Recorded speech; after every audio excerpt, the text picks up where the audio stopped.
Salvation தொலைக்காட்சி நேயர்களுக்கு வணக்கம். நேயர்களே, வேதம் பேசும் காலங்கள் என்ற இந்த தொடர் நிகழ்ச்சிக்கு உங்களை வரவேற்கிறோம். நம்ம இந்த நிகழ்ச்சியிலிருந்து முற்பிதாக்களில் ஒருவரான யாக்கோபு பற்றி நம்ம பார்க்க போகிறோம். நம்ம முற்பிதாக்களில் யாக்கோபு உடைய வாழ்க்கையை ரொம்ப ஒரு கடினமான வாழ்க்கையாக இருந்துன்னு நம்ம சொல்லலாம். ஒரு காம்ப்ளெக்சிட்டிஸ் நிறைஞ்ச ஒரு வாழ்க்கை அப்படின்னு நம்ம சொல்லலாம். ஆனாலும் கூட நீங்கள் பார்த்தீங்கன்னா, ஆண்டவராகிய தேவன் அவரை தெரிந்தெடுத்ததுனால இன்னைக்கு அவர் பேரில் ஒரு நாடே இருக்குது. இஸ்ரேல் என்ற ஒரு பேரை ஆண்டவர் மாற்றம் செய்தால் இன்றைக்கு அவர் பேரில் நாடே இருக்குது. அப்படியாக அவங்க ஆசீர்வதிக்கப்பட்டார் அப்படின்னு நம்ம நன்றாக தெள்ள தெளிவாக நம்ம பார்க்க முடியுது. எனவே இன்றைக்கிலிருந்து நம்ம யாக்கோபை பற்றி நம்ம வாழ்க்கையை பற்றி நம்ம பார்ப்போம். எங்களுடைய நிகழ்ச்சியோடு இணைந்திருங்கள். நம்மோடு பேசுறதுக்கு திரு வெங்கடேசன் வந்திருக்கா, அவரை சந்திக்கலாம் வாங்க. வணக்கங்க. வணக்கம். நம்ம ஆபிரகாம்லாம் முடிச்சிட்டோம். நம்ம ஈசாக்குடைய வாழ்க்கை வரலாற்றை நம்ம பார்த்துருக்கோம். எப்படியாக அந்த வரலாற்றோடு காலத்தோட பொருந்தி போகிறது அப்படின்ட்டு. இப்போ யாக்கோபை பற்றி நம்ம பேச வந்திருக்கோம். நான் ஏற்கனவே சொன்னது போல் யாக்கோபு நிறைய பாடுகளை அனுபவிச்சிருக்காரு, நிறைய கஷ்டங்களை அனுபவிச்சு ஸ்டேஜ் பை ஸ்டேஜாக போகிறாரு. அவருடைய ஒவ்வொரு வாழ்க்கையுடைய ஒவ்வொரு கட்டத்துலேருந்து நம்ம கற்றுக்கொள்ள வேண்டிய பாடங்கள் நிறைய இருக்குது இல்லையா? நிச்சயமா நிச்சயமா சார். அதாவது நீங்கள் அழகா சொன்னீங்க, இஸ்ரவேல் அப்படிங்கிற ஒரு தேசம் இன்னைக்கு இருக்குன்னா அவருடைய பெயர்ல தான் இருக்கு அப்படிங்கிற மாதிரி தெரியும். பைபிள்ல கூட ஆண்டவர் இஸ்ரேல் தேசத்தை பார்த்து சொல்லும்போது, யாக்கோபு என்னும் சிறுபூச்சியே நீ பயப்படாது அப்படின்னு சொல்லுவாங்க. அப்ப யாக்கோபே, இஸ்ரவேலே அப்படின்னு சொல்லி அந்த ஒட்டுமொத்த இனக்குழுக்களையுமே அவருடைய பெயர்ல தான் அழைச்சிருக்கிறார். ஆமா, நீங்க ஆபிரகாமே ஈசாக்கேன்னு அழைக்கல, யாக்கோபே இஸ்ரவேலே அப்படின்னு தான் அந்த ஜனக்கூட்டத்துக்கு பெயராக ஆண்டவர் யாக்கோபை ஒரு என்னதான் அது ஆபிரகாமுடைய ஆசீர்வாதமா இருந்தாலும், ஈசாக்கினுடைய வழி ஆசீர்வாதமா இருந்தாலும், யாக்கோபு அப்படிங்கிறவர் ஒரு மிக முக்கியமான இடத்தை பிடிக்கிறார். ஏன்னா அந்த இனக்குழுவாக மாறினது என்னமோ அவர்ல இருந்துதான். அதுக்கு முன்னாடி ஆபிரகாமுடைய ஒரு மகன் ஈசாக்கு, ஈசாக்கினுடைய ஒரு மகன் யாக்கோபு, இப்படிதான் வருது. ஆனா அந்த ஒட்டுமொத்த பிள்ளைகளையும் ஒரு இனக்குழுக்களாக அங்கீகரித்ததுங்கிறது யாக்கோபுல இருந்து தான் அப்படிங்கிறத நம்ம பார்க்கணும். இப்ப ஒருவேளை யாக்கோபுல இருந்து ஒரு பிள்ளை பிறந்து அதுக்கப்புறம் அந்த பிள்ளையில இருந்து ஒரு 10 இனக்குழுக்கள் அப்படி வரல. இது பாத்தீங்கன்னா ஆபிரகாம், ஈசாக்கு, யாக்கோபு வரைக்கும் தான் நம்ம முற்பிதாக்கள்ல பாத்தீங்கன்னா அந்த ஆபிரகாமின் தேவனும் ஈசாக்கின் தேவனும் யாக்கோபின் தேவனுமாக்கி உங்கள் முற்பிதாக்களுடைய தேவன் அப்படின்னு சொல்லுவாங்க. அதுக்கப்புறம் வர யோசேப்பினுடைய தேவன் கூட ரொம்ப யோசேப்பு கூட அப்படி தனித்துவமான இதா சொல்ல மாட்டாரு. யோசேப்பின் பயபக்திக்குரியவர் அப்படின்னு பயன்படுத்தப்பட்டிருந்தாலும், அந்த நான் யாருடைய தேவன் அப்படின்னு நம்ம சொல்லும் போதே அங்க வேதம் நமக்கு பல இடத்துல பதிவு செய்யப்பட்டது. ஆபிரகாமின் தேவனும் ஈசாக்கின் தேவனும் யாக்கோபின் தேவனுமாக உங்கள் முற்பிதாக்களுடைய தேவன் அப்படி சொல்றதெல்லாம் ஆண்டவர் விரும்புவார். நம்மளுமே முற்பிதாக்கள் மூணு பேரை தான் நம்ம எடுத்து சொல்லுவோம். அதே மாதிரி இஸ்ரவேல் ஜனங்கள்கிட்ட போகும்போது கூட அவங்ககிட்ட போயிட்டு இதை தான் சொல்றாரு. யார் அவங்கன்னா உங்களோட முற்பிதாக்களுடைய தேவன் அவரு. அது யாருன்னா அந்த இவங்க 3 பேரை பேரை சொல்லிதான் தன்னை ஆண்டவர் வெளிப்படுத்துறார். அதுல ரொம்ப சந்தோஷமும் படுறாரு. ஒரு மனிதர்களை வச்சு ஐடென்டிஃபை பண்ணக்கூடிய கடவுளா இருக்காரு பாருங்க. அவர் எவ்வளவு தூரம் மனிதர்களை நேசிக்கிறார் அப்படிங்கிறதுக்கு இது ஒரு முக்கியமான ஒரு விஷயமா இருக்கு. நான் யாரு, நான் தான் அப்படின்னு சொல்றது வேற, ஆனால் நான் இவங்களோட கடவுள் அப்படின்னு சொல்றதுக்கு ஆண்டவர் விரும்புறார். நம்ம சொல்றது போல அவர் நம்மள மனிதர்களை முக்கியத்துவப்படுத்தி அவங்களோட கடவுள் இதை இயேசு கிறிஸ்து பாயிண்ட் அவுட் பண்ணுவார். காலத்துல சதுசேயர்கள் இயேசுவின் இடத்துல இந்த கேள்வி கேட்பாங்க. இந்த மாதிரி 7 பேரை ஒரு பெண் திருமணம் செஞ்சு 7 பேரும் ஒருவராக மரித்து போனார்கள். அதுக்கு பிறகு ஒரு அப்படி 7 பேர் அப்புறம் யாருக்கு மனைவியா இருக்கான்னு கேட்கும்போது இயேசு இந்த வார்த்தையை சொல்லுவாரு. அவர் ஆபிரகாமின் தேவனும் ஈசாக்கின் தேவனும் யாக்கோபின் தேவனும் இருக்கிற முற்பிதாக்களுடைய தேவன் சொல்றாரு. அப்ப அவர் என்ன மரித்தோர்களுடைய தேவனா, செத்து போனவங்களோட கடவுள் நான் சொல்றாரு? அப்படி இல்லை, அவர் உயிரோடு இருக்கிறவராக தான் அவங்கள பாக்குறாரு. ஏன்னா அவரிடத்துல அவங்க ஜீவன் உள்ளவர்களாக இருக்கிறாங்க அப்படிங்கிறத அவர் நினைக்கிறாரு, அவர் கருதுறாரு, அவங்கள அவர் நேசிக்கிறாரு. அவங்க மேல அந்த அளவுக்கு அவர் ஒரு இதோட இருந்தார் அப்படிங்கிறத அங்க இயேசு அதை பாயிண்ட் அவுட் பண்றாரு. இந்த வார்த்தையை தெளிவுபடுத்துறாரு. ஏன் அவர் மரித்தோருடைய தேவனா, அப்போ செத்து போன அவங்களோட கடவுளா இல்ல இன்னைக்கு இருக்கக்கூடிய மனிதர்களுடைய கடவுளா அப்படின்னா, அவர்கள் மூலமாக இருக்கக்கூடிய அந்த இனத்தினுடைய தேவன் அப்படின்றத தன்னை வெளிப்படுத்துறாரு அப்படிங்கிறத இயேசு அங்க காண்பித்து கொடுக்குறாரு. அப்ப அந்த அளவுக்கு சொல்லப்போனா ஆபிரகாம் அளவுக்கோ ஈசாக் அளவுக்கோ ரொம்ப பர்ஃபெக்டானவர் அல்ல இந்த யாக்கோபு. ஒரு மனித வாழ்க்கையில இருக்கக்கூடிய சகல விதமான குறைபாடுகளையும் உடைய ஒரு மனிதன் தான் அந்த யாக்கோபு அப்படிங்கிறத பாக்குறோம். ஏன்னா அவருடைய வாழ்க்கையில பிறக்கும் போதுல இருந்தே பிறக்கும்போது கர்ப்பத்துக்குள்ள குழந்தைகள் பண்ணக்கூடிய எல்லா விஷயங்களும் அது இன்டென்ஷனா இல்லை, அது இயற்கையாக நடக்கக்கூடிய ஒரு விஷயம்தான். அதுலயே அவர் வந்து பிள்ளைகள் குதிங்கால பிடிச்சுக்கிட்டே தன்னோட சகோதரனுடைய குதிங்கால பிடிச்சுக்கிட்டே ஒரு இதோட வர்றதை நம்ம பார்க்கிறோம். அப்ப அதுவே வந்து அவருடைய வாழ்க்கையில ஒரு வித்தியாசமான ஒரு விஷயத்த சொல்லி கொடுக்குது. இந்த மனுஷன் வந்து ஏதோ ஒரு இது காரியத்துல தன்னுடைய நிலையை வந்து முன்னாடி காண்பிக்கிறவனாக இருக்கிறான், தன்னை வந்து வெளிப்படுத்தக்கூடியவனாக இருக்கிறான் அப்படிங்கிறத நம்மளால பார்க்க முடியுது. அதுதான் யாக்கோபினுடைய ஒரு அற்புதமான ஒரு விஷயம். நீங்க சொன்ன மாதிரி கஷ்டங்கள் அவருடைய வாழ்க்கையில பொதுவா வந்து நாம யாக்கோபினுடைய அந்த காலங்களை பார்க்கும்போது நமக்கு ஒரு சின்ன சின்ன காலங்கள் அப்படி உடனுடனே நடந்த மாதிரி நிறைய விஷயங்கள் நமக்கு தெரியும். ஆனால் வேதாகம வசனங்களோட நம்ம ஒவ்வொரு விஷயங்களையும் நம்ம பார்க்கும்போது யாக்கோபினுடைய அந்த வாழ்க்கை அப்படிங்கிறதுல அவர் தன்னுடைய குடும்பத்தோடு இருந்த நாட்கள், தன்னுடைய சகோதரனோடு இருந்த நாட்கள், அதற்கு பிறகு அவருக்கு ஒரு எதிர்காலத்தை குறித்த ஒரு பெரிய நோக்கமும் இருந்துச்சு அப்படிங்கிறத நம்ம பார்க்க முடியுது. ஏன் வந்து அவருக்கு வந்து ஒரு ஸ்பெஷல் கொடுத்தாரு ஆண்டவர்? ஏன்னா ஏசா மூத்த குமார். சொல்ல போனா யாக்கோபு ஆபிரகாமின் தேவனும் ஈசாக்கின் தேவனும் ஏசாவின் தேவனும்னு தான் சொல்லணும் நியாயப்பிரகாரம். ஏன்னா மூத்த மகனாக பிறந்திருந்ததுனால ஏசா தான் ஆயிருக்க வேண்டிய ஒரு இடத்துல ஏன் அங்க யாக்கோபாக மாறினது அப்படிங்கிறது ரொம்ப முக்கியமானது. இங்க ரொம்ப முக்கியம் என்னன்னா, ஆண்டவர் ஒருபோதும் வந்து என்ன செய்யல, இஸ்மாயேலுக்கு பதிலாக ஈசாக்கு தான் ஆண்டவர் என்ன செய்யறாரு, இவன் தான் வாக்கு தத்தத்தின் பிள்ளைன்றான். இந்த 2 பேர்த்துல வாக்கு தத்தத்தின் பிள்ளைன்னு கடவுள் ஐடென்டிஃபை பண்ணல. இவன் தான் வாக்கு தத்தத்தின் பிள்ளை அப்படின்னு சொல்லல. ஆனால் அந்த அந்த புத்திர சுவிகாரத்தை மனிதனாகவே இழக்கிற ஒரு விஷயத்தை நம்ம பாக்குறோம். அதனாலதான் வந்து யாக்கோபை ஏன் நேசிக்கிறாரு, ஏசாவை ஏன் வெறுக்கிறாரு அப்படிங்கிறது இங்கதான் நம்ம புரிஞ்சுக்க முடியுது. பிறக்கும் போதே இவங்களை வந்து நான் இது பண்ணினேன், ஒருத்தனை ஆசீர்வாதித்து ஒருத்தனை வந்து ஆசீர்வாதம் இல்லாம வைக்கிறது வேற. ஆனால் ஒருத்தனை வெறுக்கணுமானா அவனுடைய செயல்பாடுகள் வேணும் இல்லையா?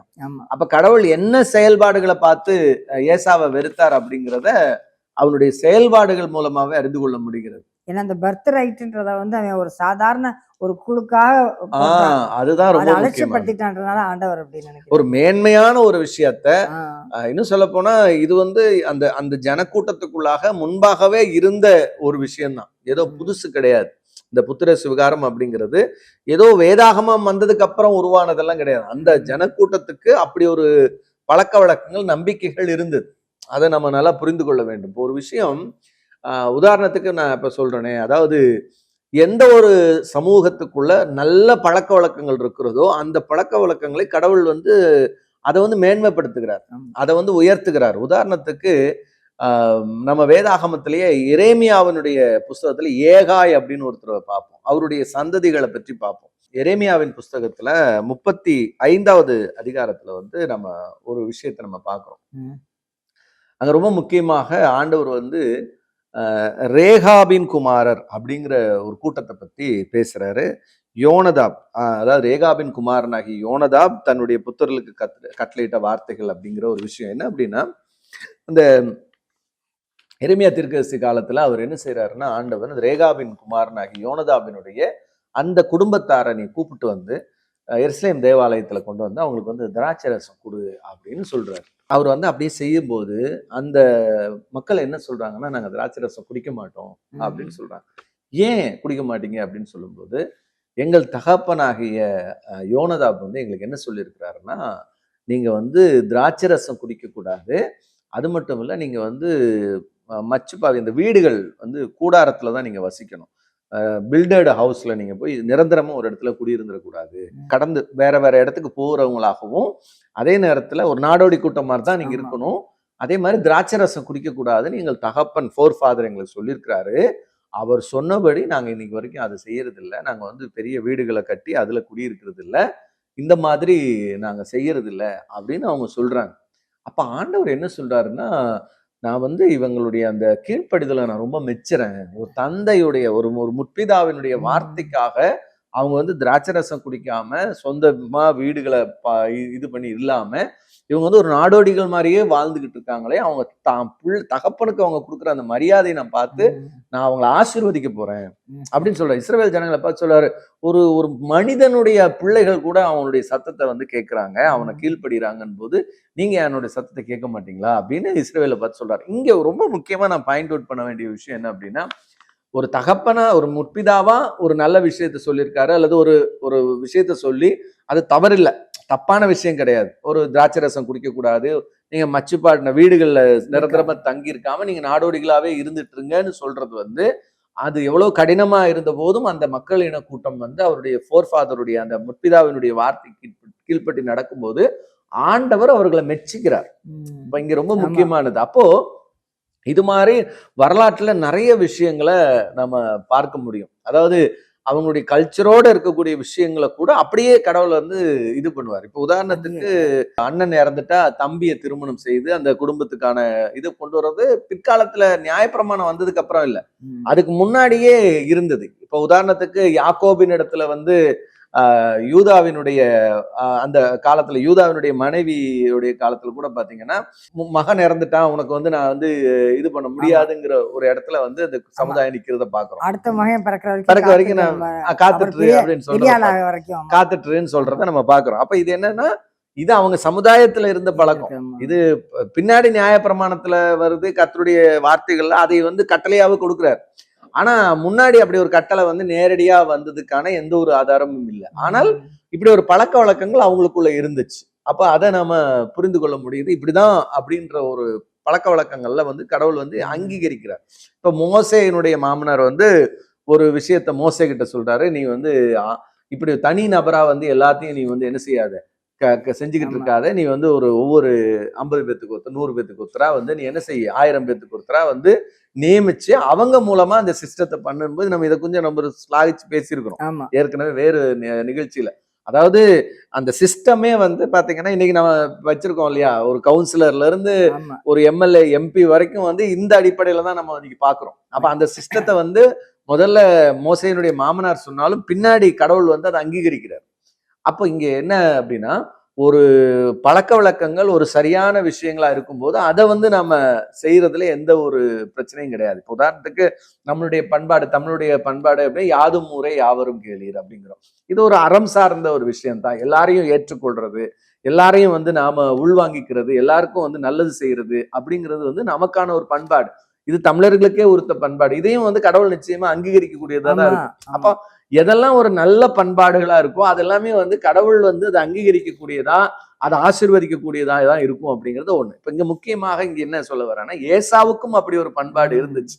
அவர்களுடைய வாழ்ந்த காலத்திலேயே அந்த புத்திர சுவிகாரம் அப்படிங்கிறது ரொம்ப முக்கியமான ஒரு விஷயமா இருந்திருக்கும் போது அதை வந்து ரொம்ப சாதாரணமாக ஒரு விஷயமா, ஐயோ நம்ம செத்து போயிருவோம், நாமளே செத்துட்டோம்னா அப்புறம் எதுக்கு இந்த புத்திர சுவிகாரம், அப்படி ஒரு குறுகிய கால எண்ணம். நாம செத்ததுக்கு அப்புறம் இந்த புத்திர சுவிகாரத்தை வச்சு வேஸ்ட் அவன் நினைச்சிருக்கான்.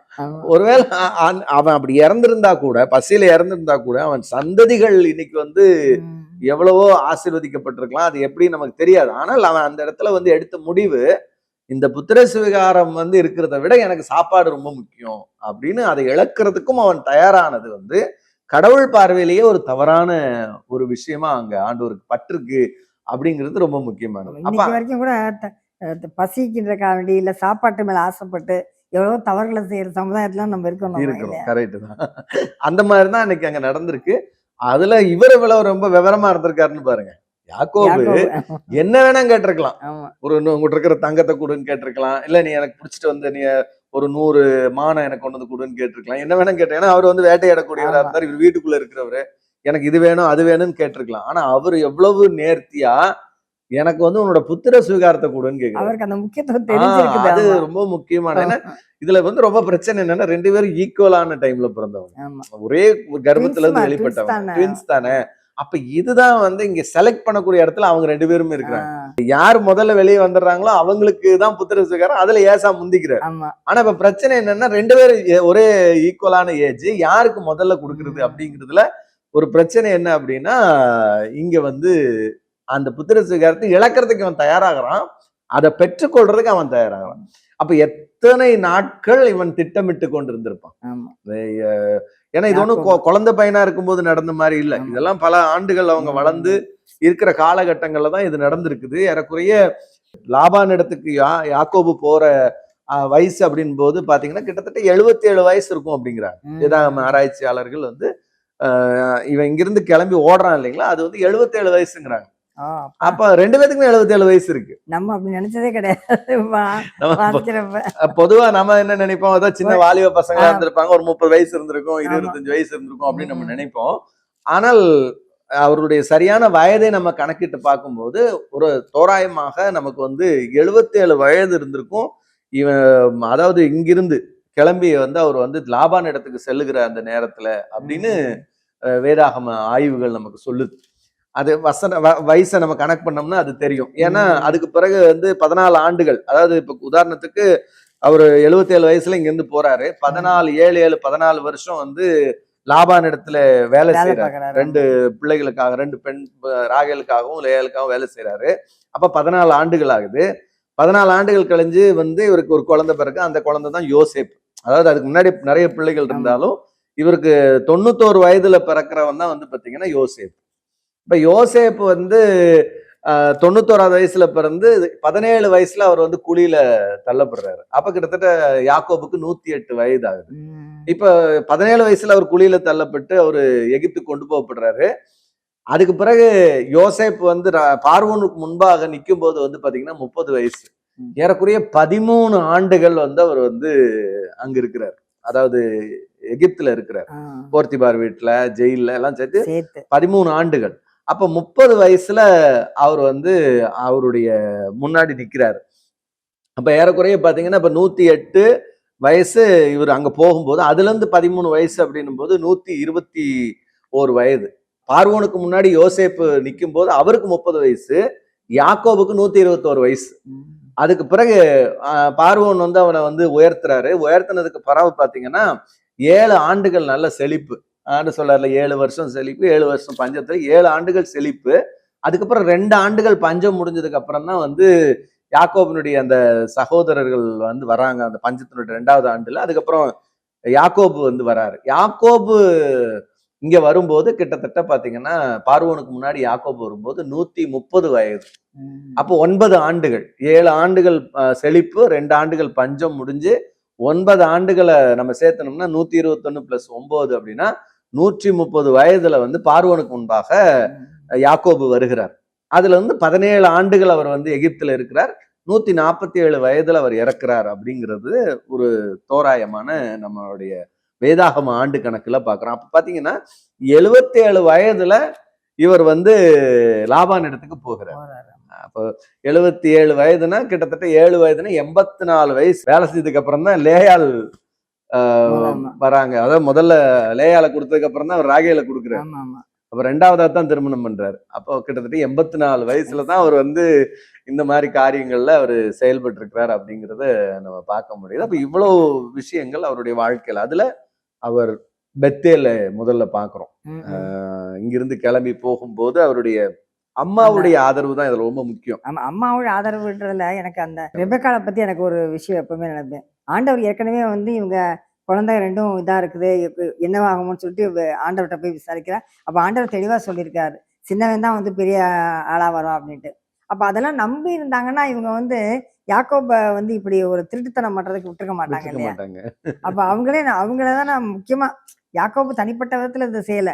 அம்மா தான் வந்து நீ இப்படி பண்ணு, அண்ணன் மாதிரி நீ வந்து இப்படி வேஷம் போட்டு வா, அப்பாட்ட அந்த ஆசீர்வாதத்தை நீ திருடிக்கின்ற மாதிரி சொல்லி கொடுக்குறாங்க இல்லையா? அது கடைசி வரைக்கும் இவருக்கு வந்து நம்ம எல்லாம் இப்ப ஒரு வேற மாதிரி தானே பேசுறோம். அது தொல்லையா மாறிடுச்சு அவருக்கு. நிறைய பிரச்சனைகள் அவருக்கு சமாளிக்க வேண்டியதாயிருச்சு.